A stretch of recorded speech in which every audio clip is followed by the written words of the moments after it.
Les paso los 5 minutos y después se pasa. Presento a cada quien en su participación.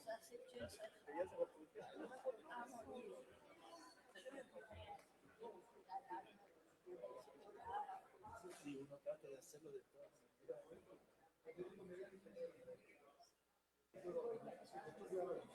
Voy a revisar todo porque estamos ya sobre el tiempo.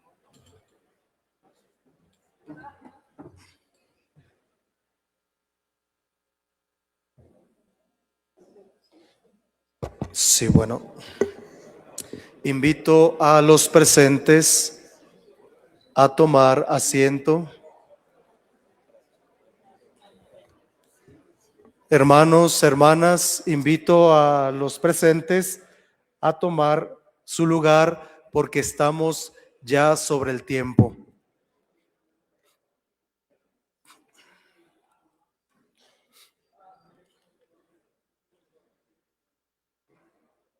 Esperamos a la cabina de grabación.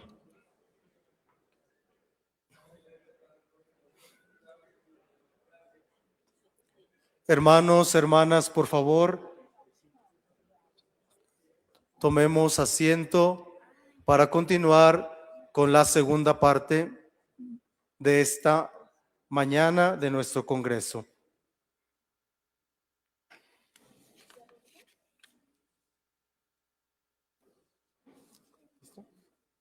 Para la grabación.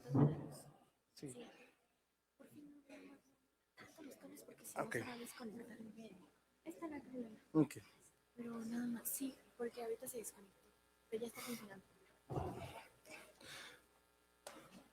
Esperamos solamente que inicie la grabación de la cámara. Pero sí,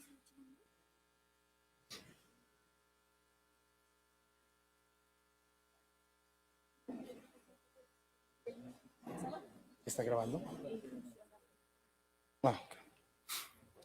Solo unos minutos para entrar al aire para la transmisión.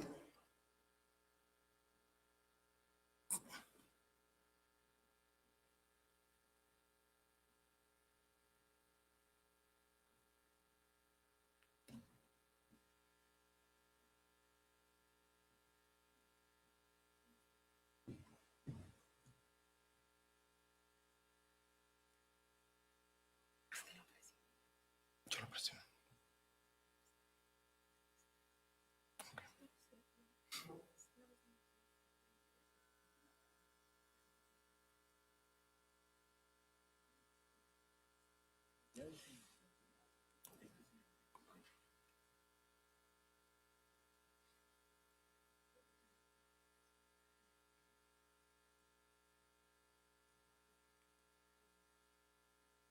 esta vez. ¿En esta? Solo estamos teniendo un pequeño problema con el transmisor.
Sí, claro.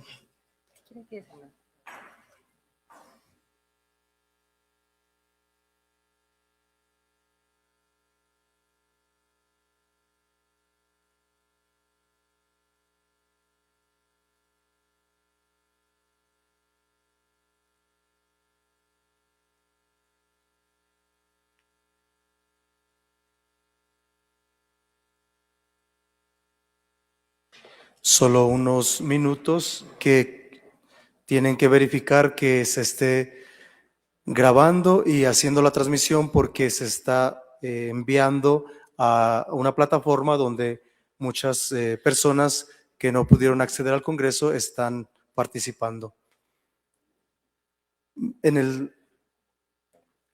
Mientras tanto, les recuerdo que para la parte de el diálogo con los panelistas, por favor, la misma dinámica, presentarse lo más breve posible y ser también concisos en el tema a dialogar.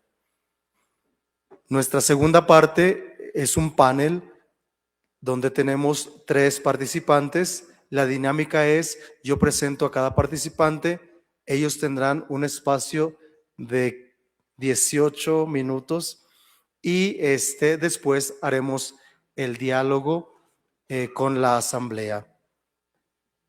No sé si del staff me pueden dar la señal para poder comenzar.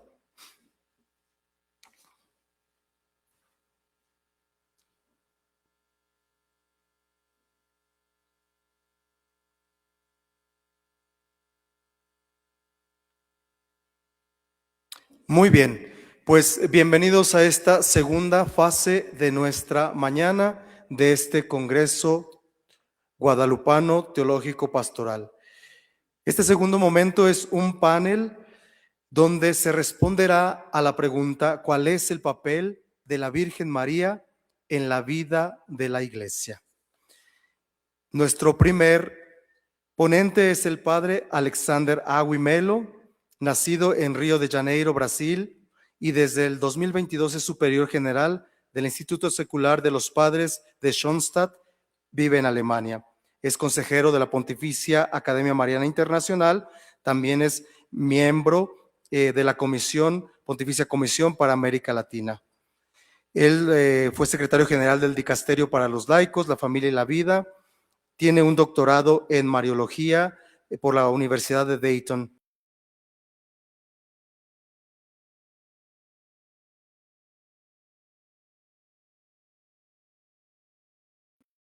Apostólico de Schoenstatt en Brasil, cursó el bachiller en teología por la Universidad Pontificia Católica de Chile, obtuvo su licencia en Alemania y su especialización en Pastoral Counseling en el 2006. También tuvo una especialización en Pastoral Familiar por la Pontificia Universidad Gregoriana. Te doy el micrófono, Padre Agui. Muchas gracias, Fray Marco. Una alegría estar acá con ustedes, tanta gente conocida, tantos rostros que son del mundo de la Mariología. Para mí es la primera vez acá en este lugar y me alegro de poder compartir con ustedes. Creo que vamos a tener perspectivas distintas, espero que complementarias, porque es una pregunta muy amplia y en ese sentido me alegro también de poder representar a mi país, aunque voy a hablar en español por un tema de traducción y todo, pero me alegro de que, por ejemplo, el Santuario de Aparecida esté acá representado por el padre Catalfo, el rector, también por el padre Ferdinando de la Academia Marial de Aparecida, y me alegro que podamos compartir juntos este momento. El tema entonces que me dieron fue y yo lo resumí de otra manera. Dije María en el corazón del pueblo, y si yo tuviera que decir en pocas palabras, yo usaría estas expresiones: madre y educadora, modelo y intercesora. No voy a ser tan sistemático al presentar eso, pero de todas maneras me parece que se entiende. Hablar del papel de la Virgen María no es un tema accesorio, como ya vimos. Como bien señaló el concilio, ella está relacionada al misterio de Cristo y la Iglesia, como también lo presentó tan bellamente el padre, el Fray Stefano, ahora al inicio. Bueno, el tema, la vida, María en la vida de la Iglesia, tiene que ver con su maternidad espiritual, que obviamente está relacionada y tiene su base dogmática, teológica en la maternidad divina, ¿no? Y por eso María tiene un rol de maternidad espiritual sobre la humanidad, una misión que la Iglesia ha ido descubriendo y profundizando a lo largo de los siglos. Brevemente, como piezas de un mosaico, quería tocar 4 temas, no son totalmente relacionados así en un orden lógico, y creo que se van a sumar también a los temas que mis compañeros acá lo van a presentar. La dimensión mariana de la vida cristiana, que es algo evidente, que también ya fue mencionado. Los fundamentos patrísticos de la relación María-Iglesia, porque cuando se pregunta, bueno, ¿cuál es el papel de la Virgen en la vida de la Iglesia? Este es el punto que tocamos. Después, hablar de la importancia de que para llegar a esa actitud mariana hay que partir de un vínculo de amor a María. Y después, la relación del pueblo latinoamericano con María, especialmente en la reflexión de distintos teólogos. Voy a tomar de distintos teólogos estos 4 temas. O sea, el documento de la PAMI del año 2000, la Madre del Señor, sigue siendo un marco para nosotros, y hay que seguir siempre de nuevo volviendo, porque ahí se trazaron temas fundamentales de Mariología, y en ese documento, en el número 54, el documento explica por qué podemos hablar de una dimensión mariana de la espiritualidad cristiana, es decir, cuál es el papel de la vida de María en la vida de la Iglesia. Tiene que ver con la espiritualidad cristiana como tal, o sea, la espiritualidad cristiana tiene un colorido mariano. Y eso tiene que ver, como el concilio bien lo definió, que con la cooperación de María en la salvación. María no fue un instrumento pasivo, fue una generosa colaboradora en la obra de la redención, uniendo su vida de su Hijo desde la encarnación hasta la cruz, como ya lo recordamos hoy. Y lo interesante es que asunta al cielo sigue ejerciendo esta misión. O sea, eso no terminó, por lo tanto, hay que tener tanto la visión de María de los evangelios como la visión de María en la gloria del cielo. Y por eso que el concilio habla que hay una maternidad en el orden de la gracia. Ella ejerce una función, y ahí es interesante entender eso, de generación, nutrición y educación de los discípulos. Por eso ella tiene que ver con nosotros, buscando que alcancemos la perfecta conformidad con Cristo. Ella ayuda a generar Cristo en nosotros en la fuerza y en el poder del Espíritu, obviamente. Esa maternidad, entonces, es una función vital. El valor ejemplar de María es evidente. En ella encontramos el modelo de virtudes evangélicas de todas las que podamos imaginar. Es el ejemplo perfecto de cómo tener una relación filial con el Padre, vivir en comunión con el Hijo y una docilidad absoluta al Espíritu. Y después vamos a decir cómo debemos mirar a ese ejemplo de María, no solamente como algo distante, sino algo que es parte de nuestra vida. Y en ese mismo sentido, el documento de la PAMI sigue diciendo la Iglesia no solo se parece a María, sino que tiene, siguiendo esta idea muy conocida de Baltasar, un perfil mariano. Eso significa que los rasgos de María, incluyendo su dimensión esponsal de entrega total, definen lo que la Iglesia está llamada a ser. Y por eso la miramos con gusto y tratamos de seguir sus virtudes. Pero ahora yo quisiera hacer la pregunta, ¿cómo la Iglesia llegó desde el Evangelio, que es bastante escueto, bastante simple en la presentación de la Virgen María, aunque muy profundo, o sea, son pocos pero densos los versículos evangélicos, como recién vimos en la presentación del Padre Estéfano, pero cómo la Iglesia fue llegando a asociar tan íntimamente María con la Iglesia, o sea, cómo la fe cristiana, cómo los cristianos, los primeros cristianos, y acá yo sigo a un autor, Gisbert Grenzhack, un alemán, que escribió de todos los tratados de teología, al final de su vida, casi como una síntesis, incluso en Alemania, que no son tan marianos, se sorprendían que su libro Síntesis haya sido justamente María Ecclesia. Vale la pena leer este libro, no sé en qué idiomas estarán, pero de hecho es una joyita.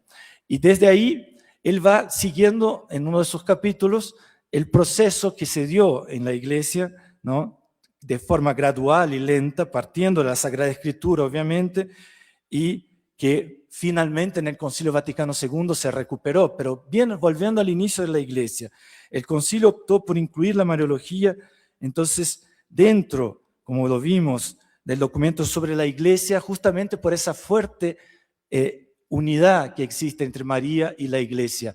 Y lo puedo decir también que lo vi muy fuertemente en mi estudio, cuando vi el pensamiento, en mi estudio doctoral, cuando vi la relación que el Papa Francisco veía de María. O sea, constantemente en sus afirmaciones, cuando afirmaba algo de la Iglesia, lo decía de María y viceversa, ¿no? Como quedó muy bien presentado en la Evangelii Gaudium al final, ahí el número 287, 288, donde recupera un texto que le era muy querido de Isaac de Estela, un autor medieval, en que habla justamente que como María, todo lo que podemos decir de María como madre, esposa, también se puede decir de la Iglesia y de cada uno de nosotros, del alma humana. Bueno, ¿cómo se dio eso? En el periodo patrístico sabemos que el primer desarrollo fue el paralelo Eva-María, propuesto ya en el siglo II por Justino Irineo. Y ese paralelo, como también ya lo mencionó Stefano, otorga a María un significado soteriológico, una misión maternal de mediación. Si por la desobediencia de Eva entró el pecado y la muerte, por la obediencia y la fe de María entró la vida y la salvación en el mundo.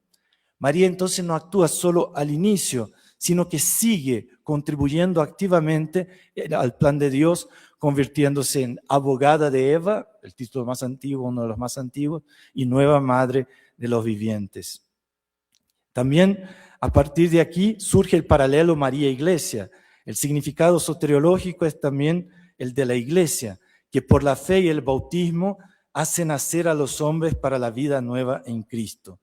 Y de ahí que en la patrística, eso lo explica Grenzhack de una manera muy interesante, las dos imágenes empiecen a mezclarse, ¿no? Porque, bueno, varios autores van a decir, como en el caso de San Ambrosio, la idea de María como tipos ecclesiae que va a ser rescatada por la Lumen Gentium.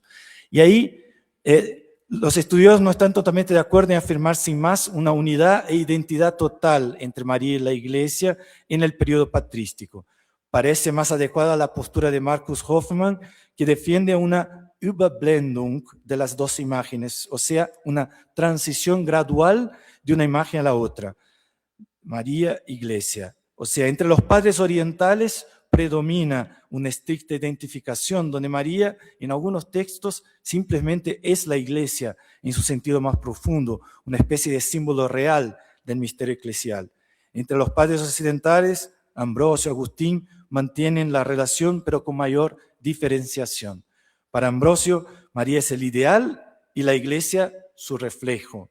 Agustín aclara que aunque son semejantes, María es un miembro, el más eminente, de la Iglesia, la cual la Iglesia es la realidad más amplia. Y así, cosa que ya quizás conocemos, pero es interesante entender cómo se puede teológicamente leer esta identidad entre María y la Iglesia.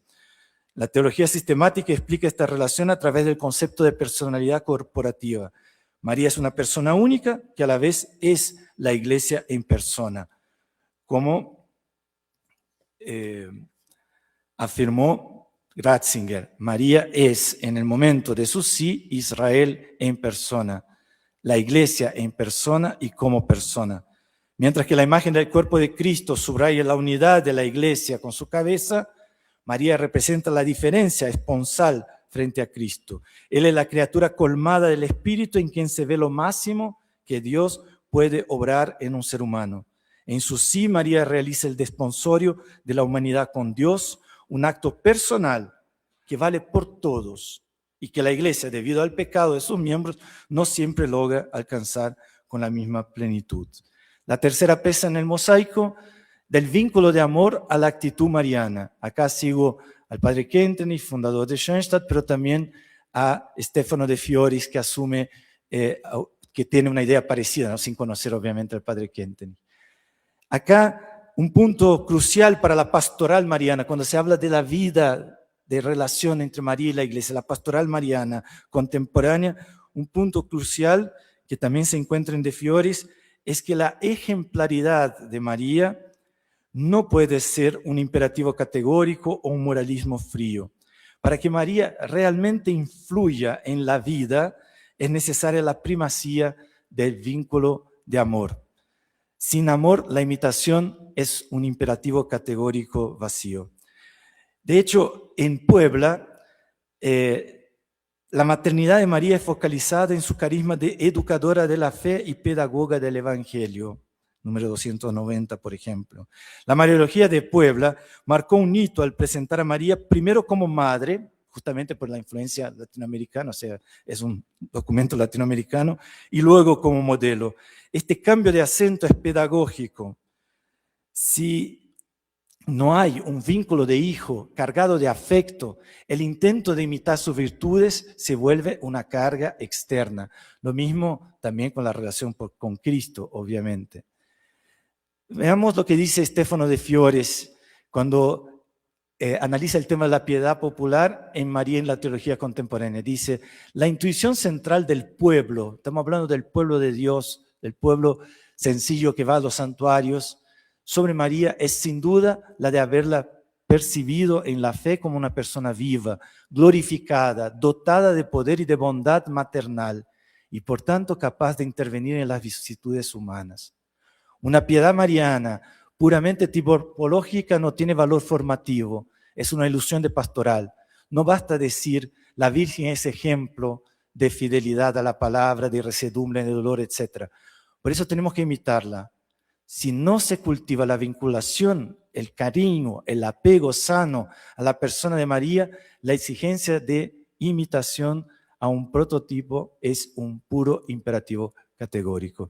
O sea, es interesante ver que realmente, por un lado, nuestro pueblo ama a María y no tenemos que sacar este amor de ninguna manera, ¿no? Porque a veces nos incomoda, como ya lo vamos a volver a decir. Pero ¿cómo se da eso de que María está tan íntimamente, cómo ella forma Cristo en nosotros? Esta perspectiva es propia del pensamiento del padre Kentenich, de la vinculación a María, a la actitud mariana, pero hay una frase de Pío X que lo inspira, una frase que dice, y que es muy poco conocida. Pío X hablaba de alcanzar por María un conocimiento vital de Cristo, y acá la palabra vital es importante. Esa afirmación de alguna manera nos ayuda a entender que María tiene la capacidad de hacer que el hombre supere el conocimiento meramente racional de Jesús. Ella tuvo y proporciona a quienes la aman y la siguen un conocimiento que es vida y fecundidad existencial.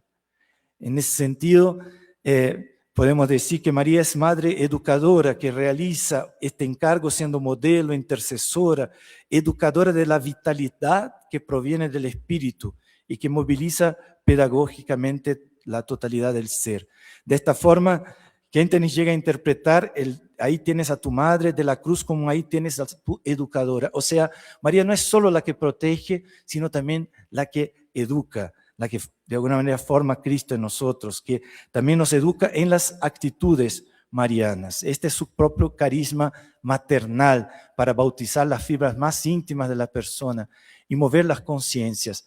Eso de mover la conciencia, yo quiero contar muy brevemente, porque el reloj corre, una historia que contó el Papa Francisco en unas entrevistas que hice, como mi tema fue su relación con la Virgen, le hice 2 entrevistas. En una de ellas, en varios momentos le cuenta historias, como ya conocíamos al Papa Francisco. Y en una que me suelo contar muchas veces, hace algún tiempo conté también en el Santuario de Aparecida, él dice que le impresionaba mucho en las peregrinaciones a Luján, que va 1 millón de jóvenes todos los años, le impresionaba cuando confesaba, pasaba la noche confesando, pero una vez observó, en algún momento se cayó en la cuenta, que las confesiones de un lado y del otro lado de la iglesia eran distintas. Y ahí se comienza a preguntar por qué. Y él dice, la gente entraba por el lado derecho, veía a la Virgen y salía por el lado izquierdo. Cuando yo confesaba al lado derecho de la iglesia, venían confesiones normales, estas que uno escucha normalmente en las parroquias. Cuando confesaba del lado izquierdo de la iglesia, venían los peces gordos, las ballenas, decía. Eran confesiones de toda una vida, 30 años, 40 años. Y comenzó a preguntarse por qué. Y se dio cuenta, ¿no? Y entonces preguntaba a la gente, ¿no? Se dio cuenta que porque pasaban a ver a la Virgen. Y cuando sus miradas se encontraban con la mirada de la Virgen, incluso él preguntaba, ¿no? Con su acento argentino, ¿y la viste? ¿No? Y la gente se emocionaba de nuevo, ¿no? Porque obviamente no habían tenido una aparición, pero se encontraron con esta mirada. Pero esta mirada movió sus conciencias a punto de que fueron a la confesión. O sea, la mirada de la madre que acompaña al hijo en sus dolores, en sus penas y que mueve sus conciencias hacia la conversión. Por eso María Educadora tiene el carisma materno de mediación, educándonos para un conocimiento vital de Cristo. Eso se da de una manera no reflexiva, vital. Nos conoce amar más a Dios vivo y a los hermanos. Y eso se da por vivencias. Toda la piedad popular está llena de vivencias, verdades de fe que son asumidas vitalmente sin tanta reflexión, ¿no? Por eso el Papa habla de la revolución de la ternura. La pedagogía de María es la de la cercanía y del encuentro. Ya conté la historia del Papa.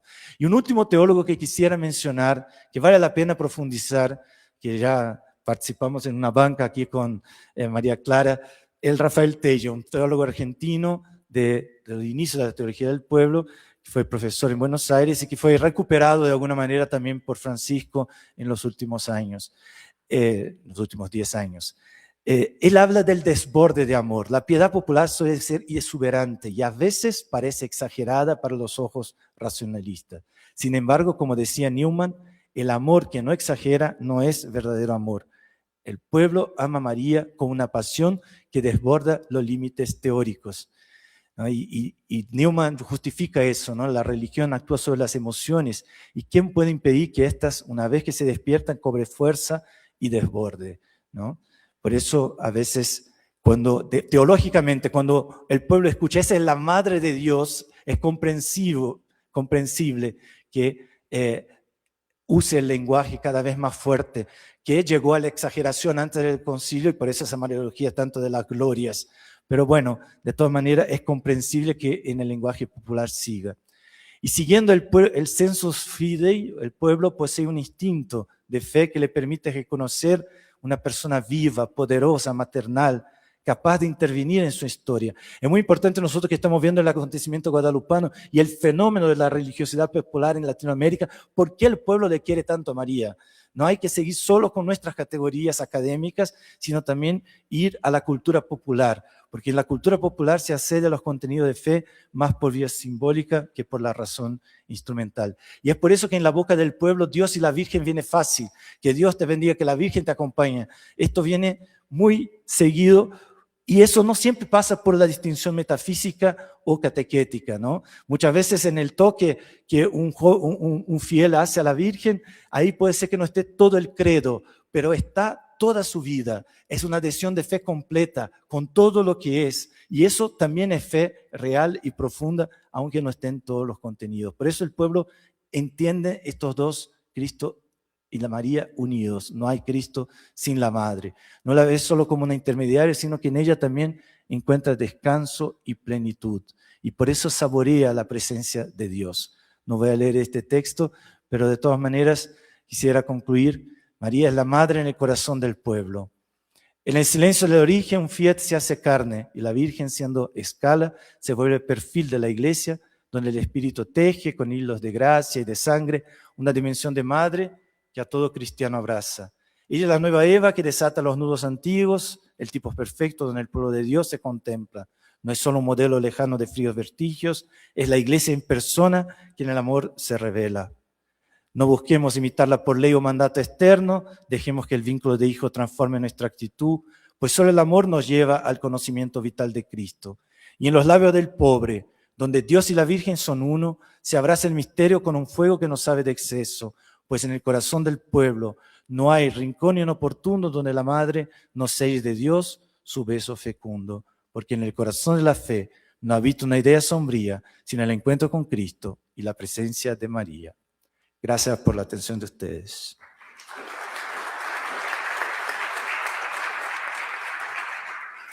Gracias, Padre Agui. Enseguida presento a nuestra segunda panelista, la doctora Clara Temporelli. Ella es nacida en Bahía Blanca, Argentina. Es miembro de la Orden de la Compañía de María, profesora de Psicología en el Instituto Juan 23 de Bahía Blanca. Obtuvo su bachiller en Teología por la Universidad Católica Argentina Es licenciada en Teología Sistemática por la Universidad Bíblica Latinoamericana en San José, Costa Rica, y doctora en Teología Sistemática por la Facultad de Teología de Cataluña, Barcelona, España. Realizó un diplomado Mujer e Iglesia en el Ateneo Pontificio Regina Apostolorum de Roma y próximamente será miembro ordinario, socio ordinario de la Pontificia Academia Mariana Internacional en reconocimiento a todo el trabajo que hace en el campo de la Mariología. Te doy el micrófono, hermana. Muy buenos días a todos, a todas. Muchas gracias por esta invitación. Realmente es algo muy importante para mi vida y para mi amor hacia María, que como decía el padre Alexandre, sin ese primer fuego de amor hacia María es imposible dedicarnos a la Mariología y dedicarnos también a la vida de la Iglesia y a la vida de Jesucristo, al misterio de Jesucristo. Por eso, antes de comenzar, quisiera que nos pusiésemos como Juan Diego en el pliegue del manto de Nuestra Señora de Guadalupe, y que ella acoja a todos nosotros, acoja al pueblo de México, a nuestros pueblos latinoamericanos y a toda nuestra querida Iglesia. Como ustedes ven, el tema, cuál es el papel de la Virgen María en la Iglesia, me ha entusiasmado, porque siempre se nos pregunta cuál es el papel de la mujer en la Iglesia en los últimos tiempos, pero no hay papel de la mujer en la Iglesia, como decía el padre Estéfano, si antes no tenemos a María como nuestra gran inspiradora, nuestro modelo, nuestra figura de mujer a la cual hemos de seguir y a la cual hemos de procurar estar cerca de ella y tenerla como compañera, madre y hermana de camino. Bueno, para desarrollar el tema vamos a partir del Concilio Vaticano II, de la Dei Verbum, donde dice que es en la palabra de Dios donde la teología y por supuesto también la tradición y el magisterio encuentran su fuerza y de donde sacan toda su juventud, profundizando bajo la luz de la fe en toda la verdad oculta en el misterio de Cristo, y por supuesto incluimos nosotros, por mi parte, en el misterio de María. Por eso necesitamos preguntarnos, ¿cuándo surge María? ¿Cuándo surge María en nuestra vida? ¿Cuándo surge María en la Iglesia? Y realmente María surge cuando los escritores del Nuevo Testamento hacen referencia al cumplimiento del plan de Dios en Jesucristo, por el que surge la Iglesia, y entonces es cuando aparece María. María no aparece de una forma uniforme en los Evangelios ni en el Nuevo Testamento, sino que expresa el Nuevo Testamento un proceso de crecimiento y maduración de la persona y del rol de María, de la mano de la reflexión y profundización y actualización del misterio de Jesucristo. Es un proceso que va desde las discretas palabras de Pablo a los Gálatas, nacida de mujer, hasta la elaboración teológica de Juan en las bodas de Caná, en el Calvario y también en el Apocalipsis con la manifestación de la mujer celeste. Esta presencia de María, decimos, es multiforme, refleja que ella está, porque las comunidades proceden de Cristo y Cristo ha venido al mundo por medio de María. El hecho biológico de la maternidad es el punto de partida, pero no el punto final. La interpretación y el diálogo entre las diversas teologías marianas en la Iglesia vienen desde el inicio del Nuevo Testamento. Podemos ver que existen tradiciones distintas que no se unifican ni se imponen, se mantienen en su diversidad y respeto porque están al servicio del reino. Lo que sí nosotros podemos decir con seguridad, que lo que nosotros afirmamos es que con toda certeza, desde el principio, María forma parte de lo nuclear de la buena noticia. También nos preguntamos cómo es presentada María en el Nuevo Testamento. Y María es presentada de acuerdo a las primeras comunidades en el Nuevo Testamento como Madre de Jesús o Madre. La encontramos 25 veces así llamada en el Nuevo Testamento, incluyendo el libro de los Hechos, además de los 4 evangelios. Y también es presentada como la madre del discípulo amado en el capítulo 19 de Juan. Por esto nosotros vamos a partir del Nuevo Testamento, del texto de Juan 19, versículos 25 y 27, y del libro de los Hechos de los Apóstoles. Y del libro de los Hechos de los Apóstoles. También vamos a tratar de retomar la tradición y el magisterio de la Iglesia, aunque el padre Alexandre ya lo ha hecho muy bien, así que lo haremos de una manera muy sintética para llegar a unas consideraciones finales. En cuanto al Nuevo Testamento, podemos observar cómo la Madre de Jesús ya aparece en la primera comunidad cristiana. Existe una inspiración mariana como madre de los creyentes, madre de los discípulos y discípulas de su Hijo, como madre de la Iglesia. En el Evangelio de Juan, capítulo 19, encontramos las palabras principales de Jesús antes de morir.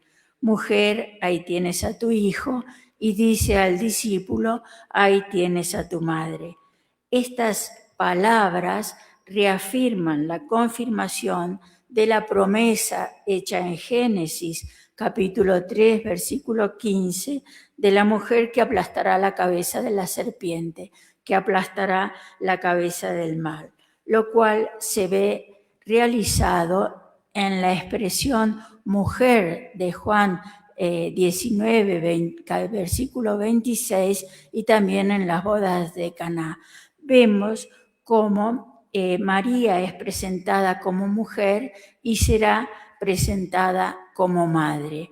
Juan, en el versículo 19 de este capítulo, nos dirá, ya todo está cumplido. Y nos preguntamos, ¿qué es lo que está cumplido? Lo que está cumplido es la maternidad de María respecto a nosotros, lo cual forma parte del plan divino. También encontramos esta expresión que va de mujer a madre en el Apocalipsis, en el capítulo 12. En el versículo 1 se nos dirá que María, que la mujer celeste, es presentada como mujer. En el versículo 5 será llamada la madre del Mesías y en el versículo 17 la madre del resto de sus hijos.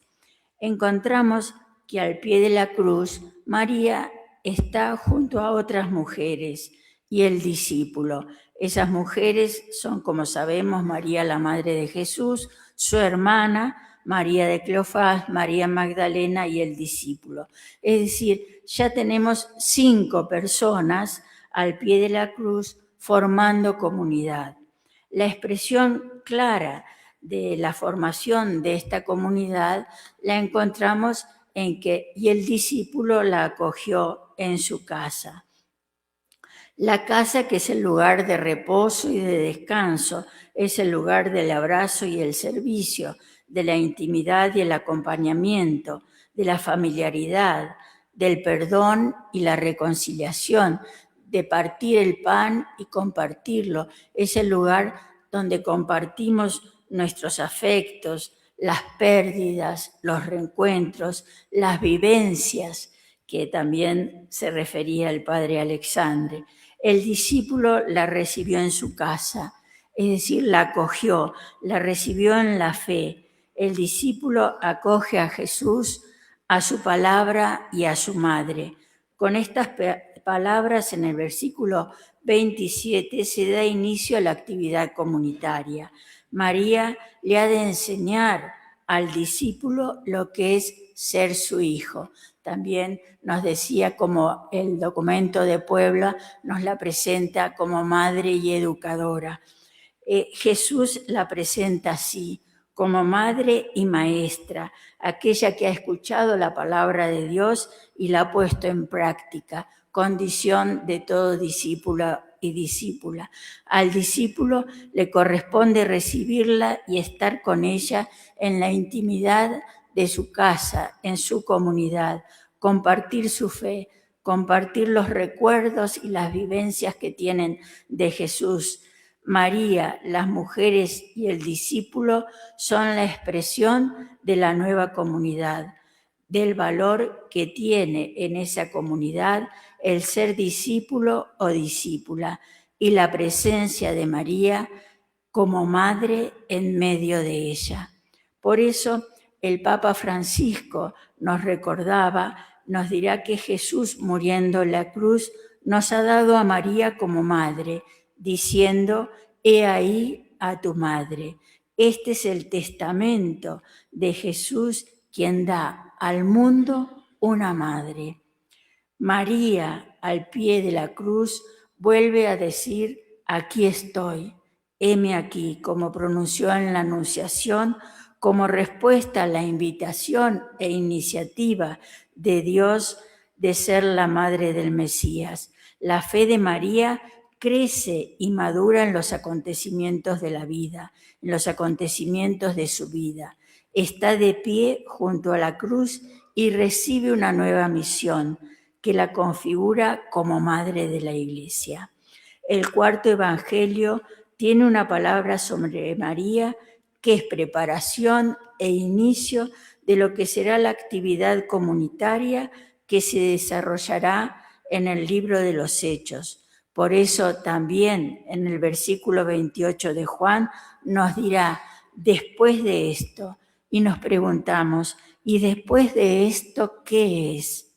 Lo que ocurre después es la inauguración de la comunidad eclesial, de la primera comunidad cristiana, en la cual Lucas nos dirá quiénes son los miembros primitivos de la Iglesia, signo de todos nosotros, signos de los creyentes posteriores. Ellos son los 11 y todos los demás, un grupo grande de unas 120 personas, un grupo mixto de varones y mujeres, María y los parientes de Jesús. Lucas destaca a los 11 en el versículo 2, serán llamados como los apóstoles. Destaca también a las mujeres, a María como la madre de Jesús y sus hermanos. Tal vez nos causa sorpresa la presencia de los hermanos en Pentecostés. Ya el Evangelio de Marcos nos había anunciado la presencia de hermanos y hermanas de Jesús, los parientes, y en el capítulo 6 Marcos los llamará con su nombre propio: Santiago, José, Judas y Simón. Ellos pertenecen a la vieja familia del Señor, ofrecen el testimonio de la humanidad de Jesús, de su familia en Nazaret de Galilea. Respecto a los apóstoles, habrá un cambio significativo. Lucas sustituye el orden natural de los hermanos por el orden de liderazgo en la primera iglesia. Serán llamados Pedro y Juan, Santiago y Andrés. Por el momento, Lucas no manifiesta divergencia a nivel teológico ni pastoral, sino que nos dirá que estos grupos perseveraban en la oración con un mismo espíritu. Las mujeres y María están en el centro de estos dos grupos, de dos grupos bien diferenciados, las dos familias de Jesús, la mesiánica y la biológica o natural. Son intermediarias de dos grupos que pretenden la sucesión de Jesús en la iglesia de Jerusalén. Son testigos de esa doble vinculación, también de la distancia que existe entre una y otra. Estas mujeres son aquellas que han servido a Jesús y le han seguido desde Galilea. Le han visto morir. Son testigos de su entierro y testifican el misterio de la tumba vacía. Fueron las primeras en comprender la fe en la resurrección, que junto a la irrupción del Espíritu Santo son el fundamento de la Iglesia. Este grupo de discípulas forma una línea de continuidad que va desde Galilea hasta la sala superior del piso superior en Pentecostés. ¿Y qué papel juega María en la escena? María se encuentra en ambiente de duelo, en ambiente de espera y oración. Hay una gran claridad. Se trata de María, la madre de Jesús, como cristiana bien individualizada, abierta a los diversos grupos. María está dentro y formando comunidad con todo el grupo. No se la ve unida a un solo grupo, con los parientes ni con los 11, tampoco dentro del grupo de las mujeres, aunque esté cercana a ella. El disyuntivo Kai separa a María de los diferentes grupos que integran la escena y la convierten en alguien intencionalmente diferenciado. Da pie a algunas preguntas, sobre todo qué recuerdos, esperanzas y vivencias compartió con la comunidad. María es la compañera de camino, la discípula, la hermana, la madre entre los creyentes. Ella está presente. Su presencia como madre es imprescindible. Continúa la obra que el Espíritu de Dios realizó en ella desde la encarnación del Hijo de Dios. Tiene todavía un camino por recorrer, el camino de la comunidad de Jesús, el camino de la Iglesia, que le ofrece la posibilidad de acrecentarse como madre, como hermana, como discípula. Ella pertenece a esa comunidad y contribuye al nacimiento inaugural de la Iglesia. Sin su presencia en la primera comunidad, se hubiera perdido un elemento fundante de la historia y plenitud de Cristo. Nos encontramos con los testigos principales de la historia evangélica y la historia eclesiástica, y hay una continuidad entre ambas. Todos aparecerán llenos del Espíritu Santo, animados para hablar con más fuerza que nunca. María está con todos ellos, los miembros eclesiales. Es una mujer eclesial, una mujer comunitaria. Esos miembros eclesiales son cimientos de las futuras comunidades de creyentes. En cuanto a un poco de historia en la tradición y el magisterio, podemos decir, como nos recordaba el padre Alexandre, que ha estado presente en la sensibilidad de los padres de la Iglesia, aunque el nombre Madre de la Iglesia fue empleado por primera vez en el siglo IX por un monje benedictino pentiagudo. De tarde en tarde, los diversos papas en el magisterio la han nombrado como padre de la Iglesia, hasta que con Pablo VI, dirá el Papa Juan Pablo II, con él alcanza su plenitud doctrinal. Y vemos cómo esa plenitud doctrinal se fue desarrollando tanto en el documento de Puebla como con el documento de Aparecida. Y llegamos al Papa Francisco, que el 11 de febrero del 2018,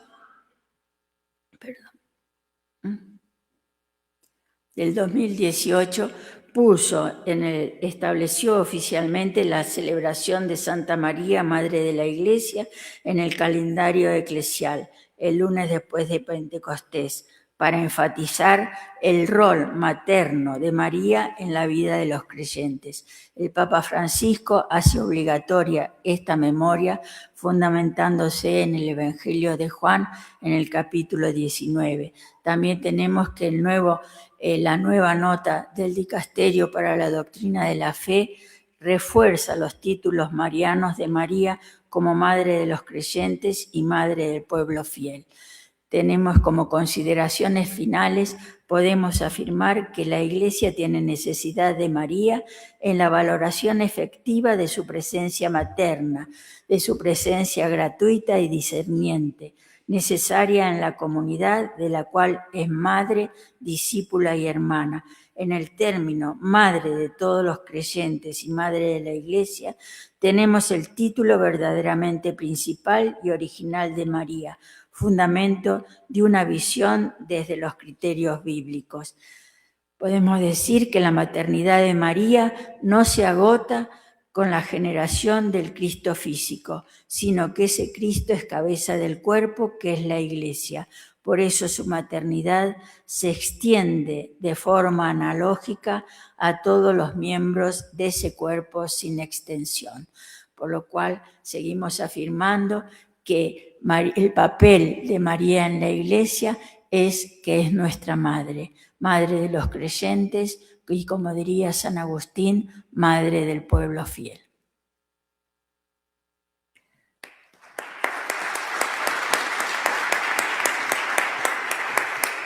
Muchas gracias, hermana Clara Temporelli, por esta participación, y pasamos el micrófono a nuestro último panelista, Padre Antonio de Jesús Larroca Grosso. Nació en Caracas, Venezuela. Estudió medicina, primero en Nápoles y luego en Caracas, pero dejó los estudios por seguir el camino religioso.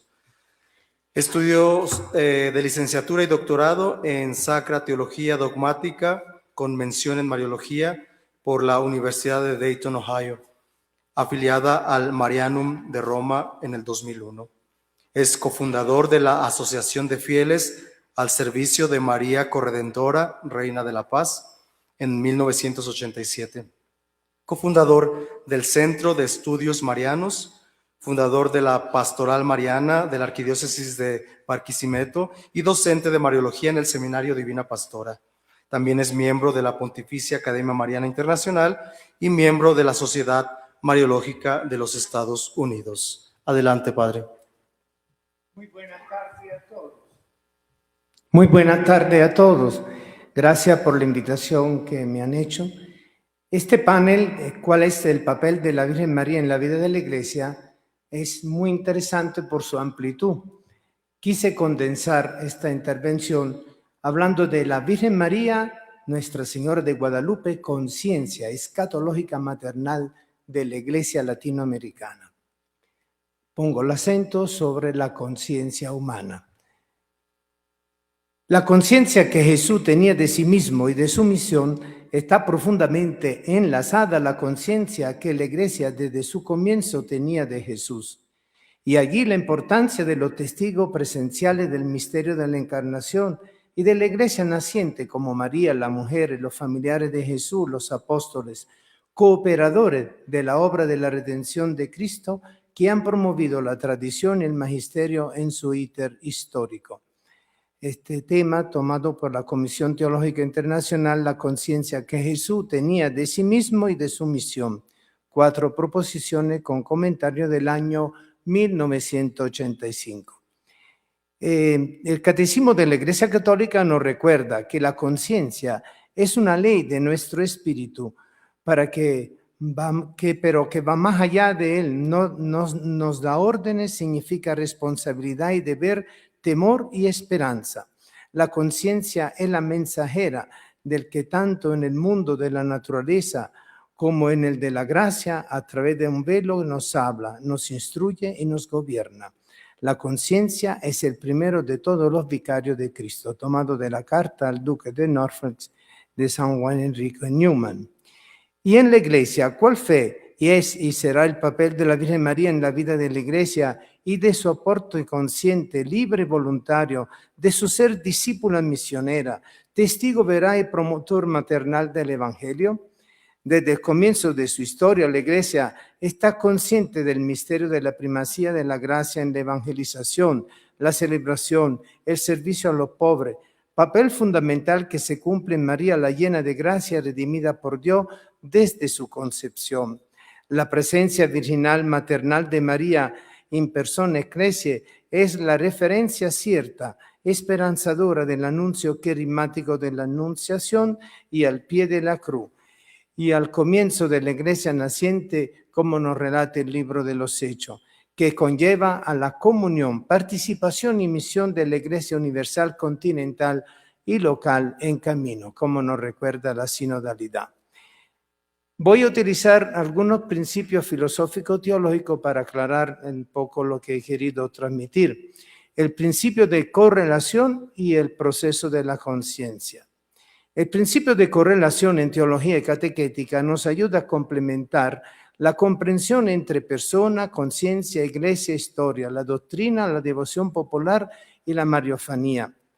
Según Marc-Dancet, autor de la Théologie pratique entre la correlación y la profecía, el método de correlación en la teología práctica para la conciencia reflexiva en la acción de la Iglesia plantea una diferencia con la teología pastoral entre la acción reflexiva y la acción práctica de la Iglesia. Así como nos dicen en un artículo muy interesante de Juan Manuel Torres Serrano, en Teología Xaveriana. El método antropológico teológico pastoralista busca establecer una integración según el principio de correlación y el principio de no contradicción entre las verdades reveladas, superando la diferencia precisamente en el proceso de la concientización de la persona, donde trascendencia y realidad vivida en la historia de la salvación. El absoluto y particular se integran en la correlación gracia y vida que la conciencia humana celebra en la dinámica de la fe vivida y la fe expectante y se dinamiza en la conciencia moral, así como lo indica el principio de no contradicción del Actus Essendi de Santo Tomás de Aquino. Es la correlación gracia-conciencia don y ámbito del contexto personal, donde ambas realidades divina y humana se corresponden y surge la deliberación y decisión de la respuesta. Es la acción ético-moral que se da por gratuitamente sin merecimiento, acto divino en lo humano que dignifica y santifica la persona humana que se dispone a la acción de Cristo y del Espíritu Santo. El motivo de nuestro orgullo, dice San Pablo, es el testimonio de nuestra conciencia, de la que nos hemos conducido en el mundo y sobre todo respecto de vosotros, con la santidad y la sinceridad que viene de Dios y no con la sabiduría carnal, sino con la gracia de Dios, de la carta segunda a los Corintios. El otro punto que voy a tocar es la conciencia y disponibilidad maternal de María. Me hizo mucho ruido justamente en la declaración de Mater Populi Fidelis, el término de disponibilidad aplicado a María. La disponibilidad maternal y virginal es un hecho totalmente consciente y por eso María es fundamental para la realización del plan divino que la lleva a la cooperación, a la gracia en su respuesta obediente a la escucha. Es una maternidad en el orden de la gracia. Dice justamente el documento Mater Fidelis, solo Cristo puede merecer para otro la gracia primera. Ningún otro ser humano puede merecerla en sentido estricto de condigno. Y en este punto no cabe duda alguna. Nadie puede ser justo sino aquel a quien se comunican los méritos de la pasión de nuestro Señor Jesucristo. Su presencia escatológica maternal es cuerpo y alma glorificado, predispone, dispone y propone un corazón consciente de la gracia salvadora de Cristo, que nos mereció con su muerte redentora, porque es Él que nos obtiene la vida eterna, la victoria sobre la muerte, el pecado y el demonio.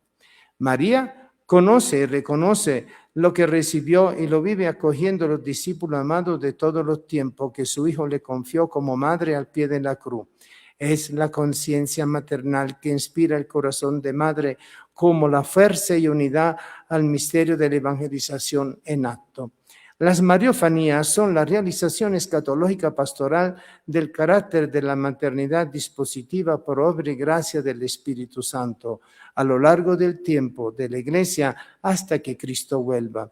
El acontecimiento guadalupano impulsa el comienzo del nuevo capítulo histórico que se renueva continuamente como la gracia permanente de santificación para todos los creyentes, no solo los devotos a ella confiados. Es una actitud maternal permanente de intercesión, acogida, protección. No estás aquí en el hueco de mi brazo con que María escucha, decide y actúa. Y como nos recuerda también el Papa Francisco en la palabra en el rezo del Santo Rosario en el 2013. La presencia maternal consciente de María se hace como dispositiva y disponible e implica su ser, actuar y estar. No estoy yo aquí que soy tu madre.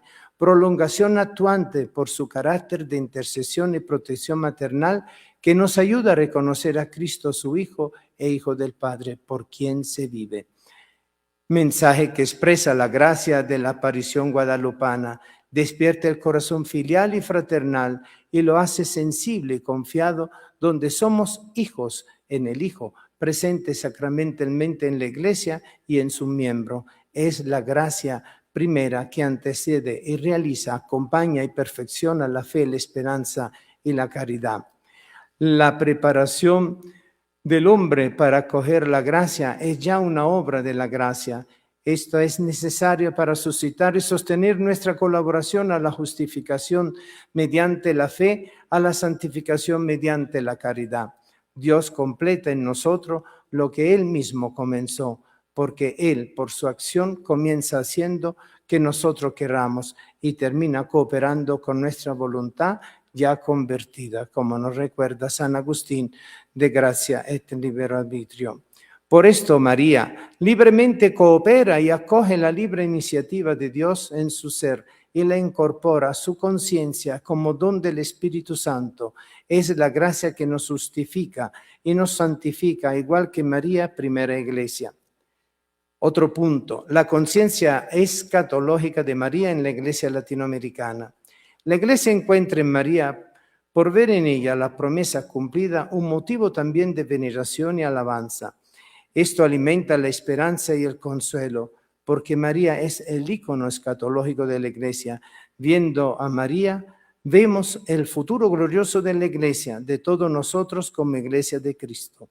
Esta realidad y presencia mariana también es la más poderosa motivación para participar plenamente en la liturgia, donde dado que se cumple en el presente lo que Cristo realizó en el pasado, pero que se construye y se sigue realizando en el futuro ya desde ahora en este presente. María es para la Iglesia este estímulo vivo y permanente por su participación en el misterio de Cristo desde su encarnación hasta su muerte y resurrección y hasta la venida del Espíritu. Ella está presente a la acción del Espíritu que va realizando la redención en la Iglesia y hace entrar en el eterno presente del amor de Dios a todos. Donde hay celebración litúrgica, allí está María participando y animando a los cristianos. María en la Anunciación vive al mismo tiempo la concientización de la gracia de la encarnación y experimenta el acto autoconsciente de sí misma en la comprensión y la vivencia del acontecimiento en desarrollo. Es el imperativo categórico del acto moral de su experiencia de Dios entre en él. ¿Cómo va a ser posible eso, dado que no conozco varón y él hágase en mí tal como tú has dicho? Es el nexo misterioso, lugar escatológico eclesial de la siempre Virgen María, Madre de Dios y nuestra. Es escogida y confirmada por el Padre en el Hijo en su maternidad.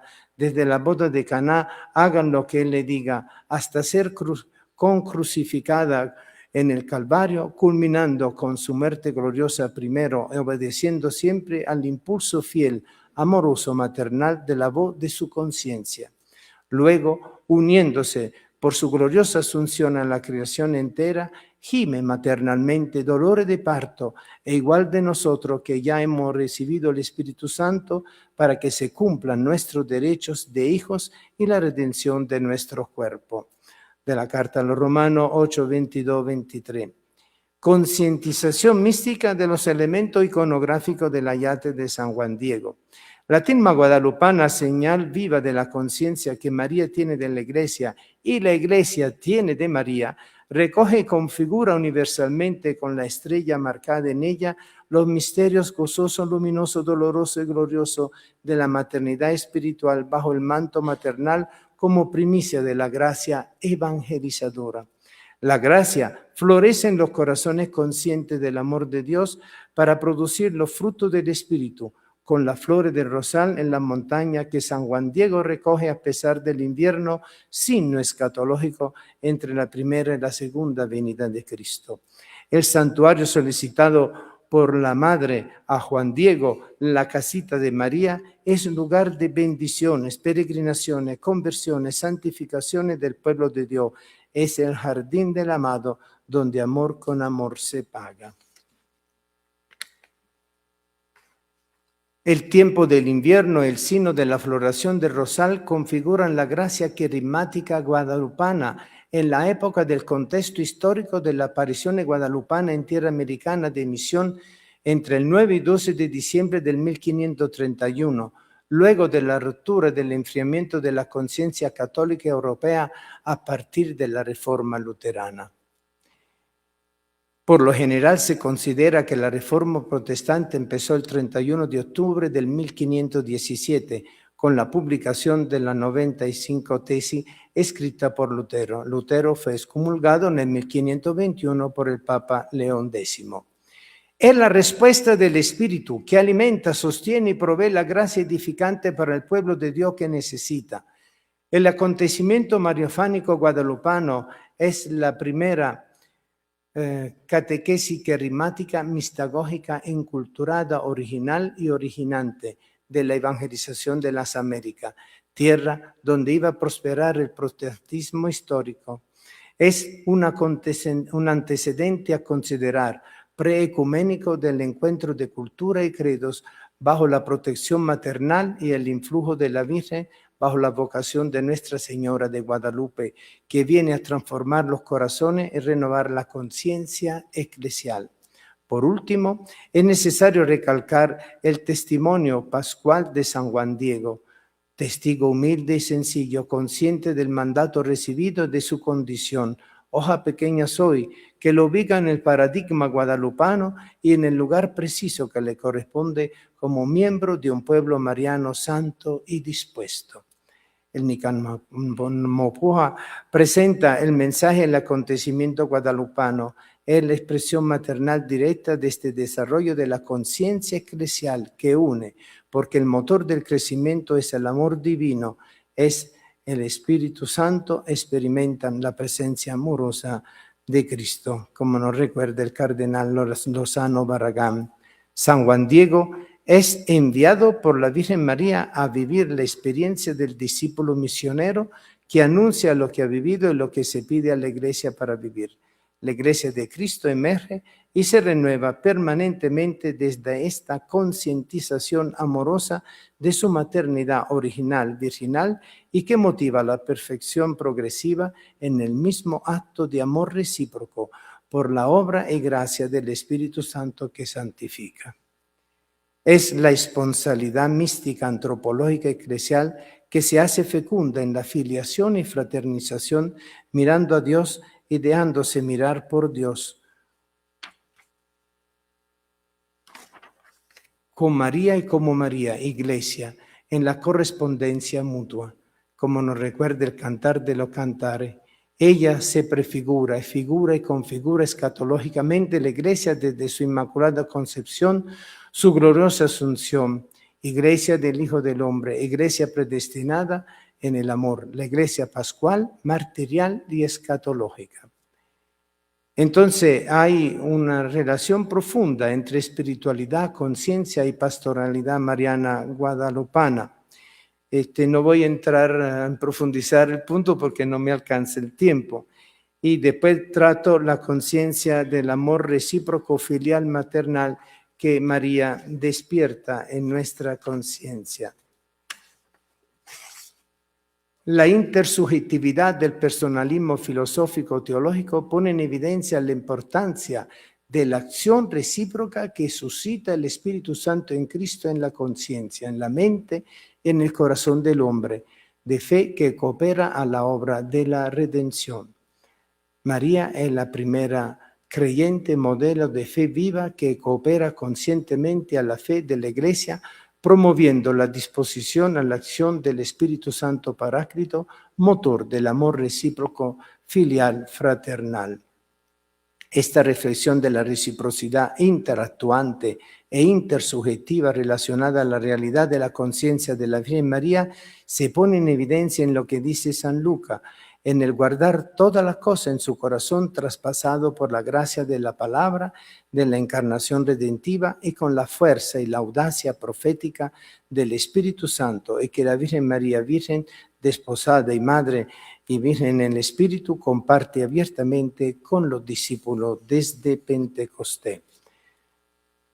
Las mariofanías tienen característica teológica pastorales, propiamente dicha, que a nosotros nos gusta porque nos ayuda a descubrir la ponencia. La conferencia está ya entregada al Congreso, si la quieren la pueden pedir, ¿verdad? La conciencia de la Iglesia sobre María y su función y criterio es muy importante porque las apariciones marianas tienen características, la voy a enumerar. Tienen la característica bíblica, antropológica, litúrgica, ecuménica de la mujer de signo de la primacía de la gracia en la evangelización. Tienen característica para una catequesis mistagógica de iniciación a partir del evento, mensaje, así como lo define el directorio para la catequesis en el numeral 100, con los testigos, en correlación con el contexto histórico del momento y de su permanente actualización y renovación, la procesualidad propia del acompañamiento, reconocimiento y discernimiento. Tienen características de inculturación del Evangelio y de dignificación de la persona, de la familia y de los pueblos. Tienen características de sinodalidad, de comunión, participación y misión y aplicación pastoral evangelizadora por ser factor de renovación eclesial constante. Tienen características de promoción de la transpastoralidad eclesial y de la valoración de los distintos carismas que se correlacionan en el evento en sí. Tienen características de promover la realización de la pastoral de santuario, peregrinaciones pastoral de multitudes de la pequeña comunidad de fe, desde la parroquia en salida y de la realidad sectorial.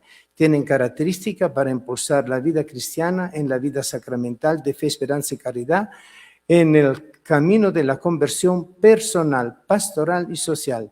Tiene la característica de presentar la figura ícono de María como la conciencia maternal escatológica de la Iglesia en y desde el lugar donde acontece. Voy a culminar con esta reflexión.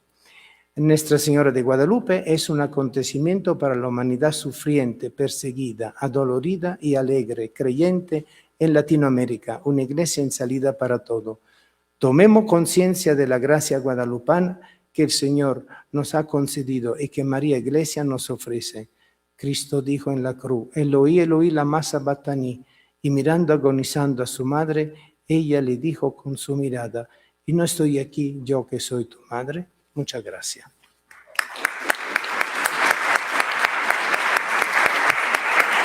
Gracias, Padre Antonio, por esta participación. Gracias a nuestros tres panelistas, dignos representantes de la zona geográfica del Cono Sur, cada quien con su perspectiva en el tema.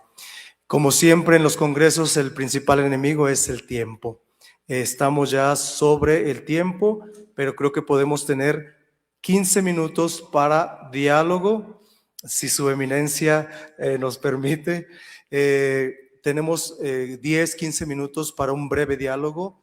Como siempre les recuerdo, hay momentos también donde pueden dialogar personalmente con los panelistas.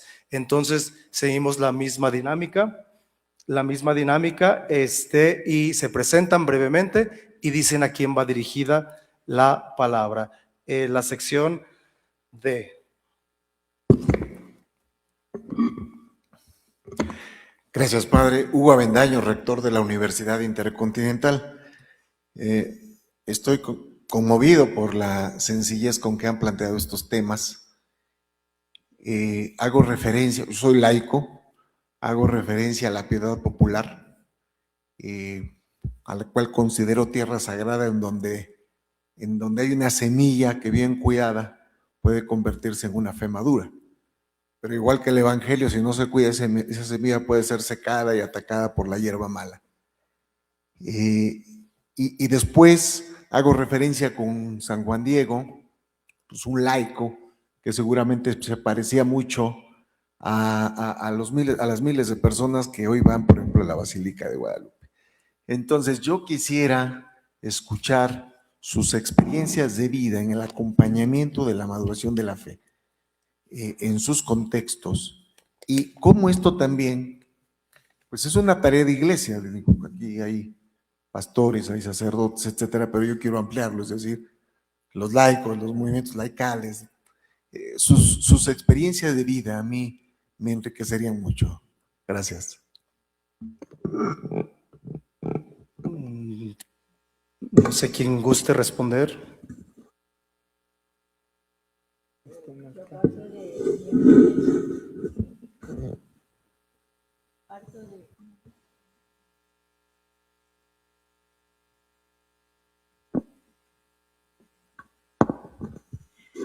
Bueno, parto de una experiencia personal y una experiencia que me marcó para interiorizarme sobre María. Cuando estaba haciendo el noviciado, en la oración de la visita de María a Isabel, cuando Isabel le dice a María, ¿quién soy yo para que venga a visitarme la madre de mi Señor? Esas fueron para mí unas palabras, las palabras de Dios que a través de María me llegaba y me tocaba el corazón. También mi nombre, yo me llamo Clara María, creo que tengo que ser claramente María. Entonces, desde mi nacimiento, que nací el día de la Medalla Milagrosa, siempre tuve una experiencia personal muy fuerte con María, aunque debo decir que primero fue con Jesucristo hasta que fui descubriendo eso. Y a lo largo de la vida Dios permitió que pudiera profundizar en María. Esa es mi experiencia personal y también fui acompañada por el Padre Tello, quien inauguró la peregrinación de los jóvenes a Nuestra Señora de Luján. Y son 1 millón y 2 millones de jóvenes que peregrinábamos y peregrinamos a Luján. Este es el que anda. No puedo dejar de responder porque el tema de la piedad popular me ha ocupado todo el tiempo. La verdad es que es un gran desafío eso que usted dice, o sea, es un potencial enorme, un potencial evangelizador, como dice el Papa Francisco y tantos, ¿no?, papas ya desde Pablo VI, que es el primer que menciona ese tema de la piedad popular en el Evangelio Nunciandi justamente. Y creo que el esfuerzo es tratar, incluso Francisco casi nunca usa la palabra purificar, él dice acompañar los procesos de piedad popular, ¿no? Me tomo la libertad de dar el ejemplo del Santuario de Aparecida, ¿no? Tenemos acá el rector, yo creo que ahí se hace un trabajo muy consciente, millones de personas que llegan, pero a través de una novena bien escrita, con toda la base bíblica, con todos los criterios de materiales cultos, digamos, ¿no? Bíblica, antropológica, trinitaria, litúrgica, o sea, de ir preparando, ecuménica, o sea, de preparar realmente muy bien el mensaje que se da en el santuario al peregrino, para que él pueda ser catequizado también en ese proceso. O sea, lo peor que podemos hacer es descalificar lo que ellos hacen, pero sí acompañar, educar en el buen sentido, dar instrumentos para que puedan hacer ese proceso de maturación de la fe. Y bueno, desde la experiencia también de nuestro movimiento, movimiento de Shanto, movimiento que surge en torno a santuarios, son más de 200 santuarios de la Virgen en todo el mundo, y bueno, y las personas ahí son invitadas a un proceso de crecimiento en la fe, o sea, no solamente a sentirse acogidos dentro de una capillita y bueno, y simplemente yo y Dios, sino llevar a un proceso de conversión personal y comunitaria que lleve a un compromiso con la transformación de la sociedad. Son procesos, son invitaciones que se tienen que hacer. Muchos la van a coger, otros simplemente la van a seguir pasando, pero creo que el esfuerzo tiene que ser muy consciente y agradezco al Santuario de Aparecida que lo hace de una manera maravillosa. No conozco el de acá, seguramente también el de Guadalupe y de tantos otros lados, pero creo que para Brasil ha sido muy importante porque también a través de la televisión esto se va transmitiendo y va formando realmente una cultura evangelizada desde la piedad popular. El pueblo se espera de María su mirada maternal. Tengo la experiencia en 2 santuarios fuertes en Venezuela.